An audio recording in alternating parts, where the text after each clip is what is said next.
have here? You should get recording. If this is what I think it is, you're not gonna want to miss it.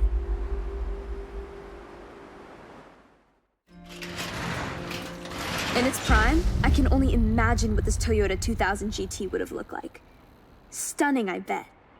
Not only beautiful, but incredibly high-performing. It was manufactured to be both comfortable for everyday use, but still race-ready. Really, it could be considered one of Japan's fast supercars. Extremely rare, too. I heard only a small amount were ever produced for road driving. Indeed. This one's had its interior stripped out. Been resting for a good while. When we get this back up and running, it will be truly impressive. Well, it looks like we're gonna need to order a lot of parts. Let's get it loaded, Yuji.